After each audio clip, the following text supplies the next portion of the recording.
Russian man like inside the dark, call me Bill Snatcher.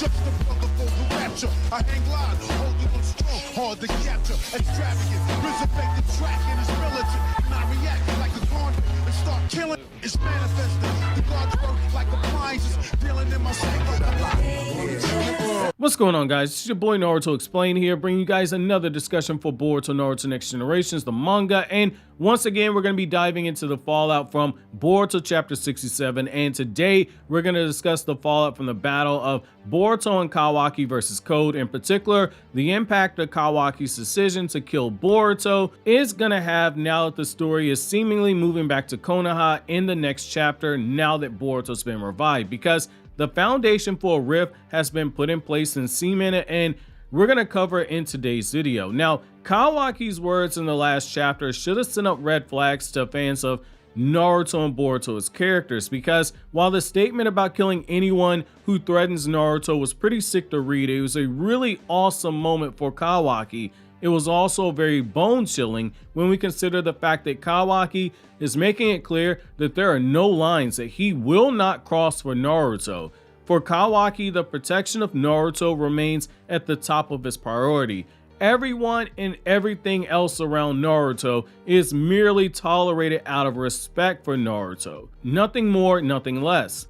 And the only exception is when Kawaki himself deems it to be a threat, at which point Kawaki's made it clear that he's willing to act unilaterally on his own, and that's something that Shikamaru has stated to Naruto. Shikamaru told us in the last chapter when he spoke to Naruto that Kawaki's actions, they can't go without repercussions because of all the factors at play. He killed Boruto despite Naruto telling him not to, which is basically a shinobi disobeying a direct order from the Hokage.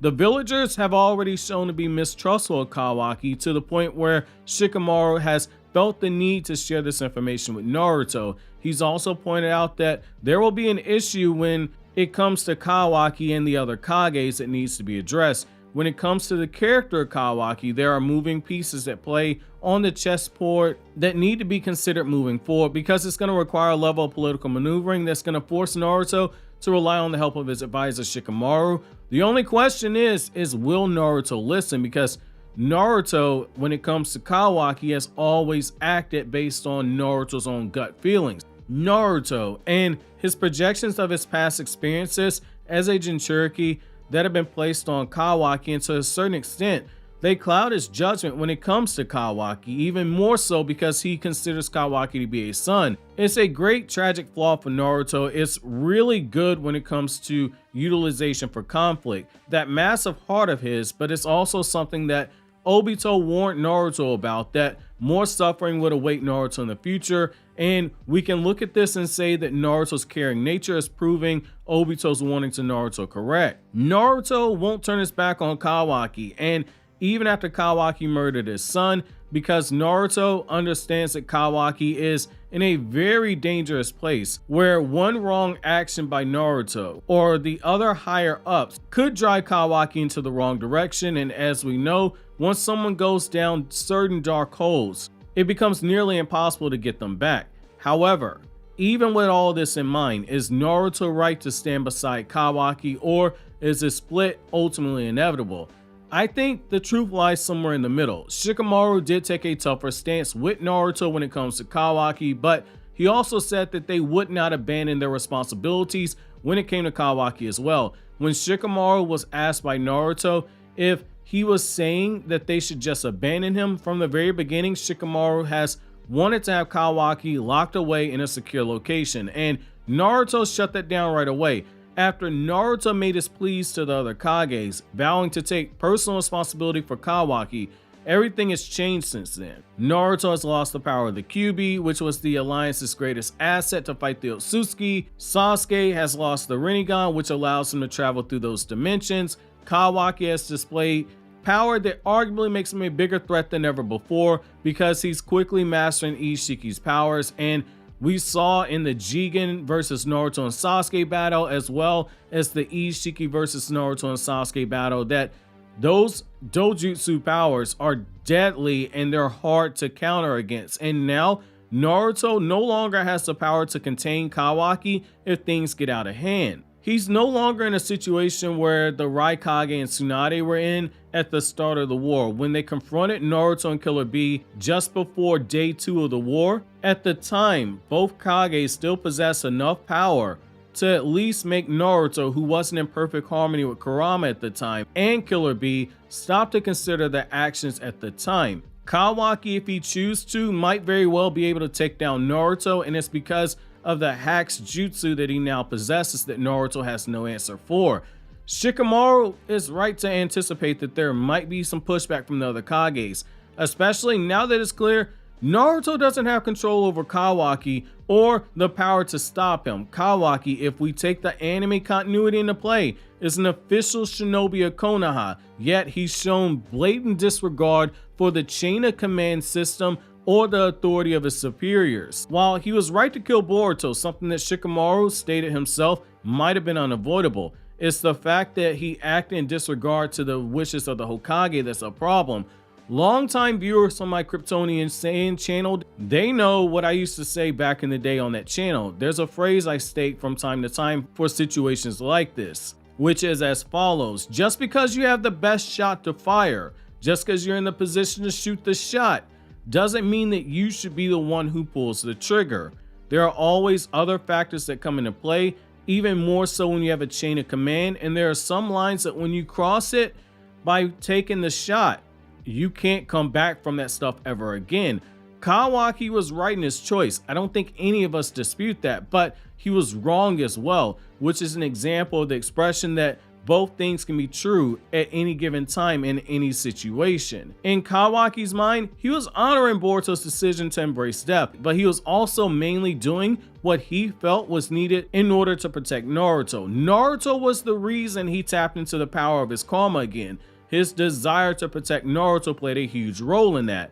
Naruto is a major reason that he ultimately killed Boruto. If Kawaki was willing to kill Naruto's own child in order to protect Naruto, what line is he not willing to cross in the name of protecting the 7th Hokage? The answer is that there are no lines, and that's something that Naruto is going to have to come to grips with in the future. For Naruto, his vow to treat Kawaki as family moving forward is about to be tested, because just as the world put pressure on him to kill Boruto, there's about to be pressure on him to take a hardline stance with Kawaki, and people are going to question his decision. Where things have potential to go sideways is if Kawaki feels slighted in the lead, because if he's in a situation he views Naruto as having fought harder to protect Boruto when he was placed on similar situations, there's a really good chance Kawaki's emotions could get the better of him. Everything he did in his mind was for Lord 7, and he could be potentially repaid with being treated in a less than desirable way, which is something that will offend Kawaki and potentially drive him over the edge. It could be the beginning of the inevitable split that is coming, where Kawaki is at the center of a destroyed Konoha, with Naruto's fate unknown and Kawaki being at the center of that fate as well. For Naruto, what he does with Kawaki moving forward is the next meaty conflict of the story, and it will be the determining factor for the fallout that continues. If Naruto is forced into a situation where he makes Kawaki feel less than, it could be one of those factors that ultimately drives Kawaki into the hands of Ada. It could be the very domino effect that leads to Kawaki versus Naruto in the future, where Naruto is forced into an emotional jail during that battle. Hiruzen Sarutobi had a mental nerf when he fought Orochimaru. He briefly overcame it for a time, and we know according to the data book that Hiruzen raised his battle power up to his peak at that moment in time. But it can also be argued that he never truly got over it in the course of that battle, because we know he was picturing Orochimaru as a small child again right before he died. Kakashi, while he did fight Sasuke, stated he understood where the 3rd Hokage was coming from when he fought Orochimaru, but Kakashi's resolve was also steeled to the point he was willing to kill Sasuke in order to save him from the darkness, something that Naruto shown no signs of being capable of doing when it comes to Boruto, and I think that you can also extend that same emotional mind state to Kawaki as well, since he views Kawaki as a son. Instead, Naruto appears to be headed down the same path as Minato in the 4th Great Ninja War, where the moment that Minato realized that Obito was the masked man, Minato had a mental nerf that messed up his chakra so badly to the point that his stats took a nosedive like crazy. That plus the hacks that Kawaki has shouldn't be enough that he takes down Naruto with ease in the future. However, I want to know from you guys, what are you guys' thoughts about this possibility? Let me know down in the comment section below. But as always, guys, if you like anything I had to say, don't forget to comment, rate, subscribe, and share. Thank you so much for watching to the end. Have an awesome day, guys.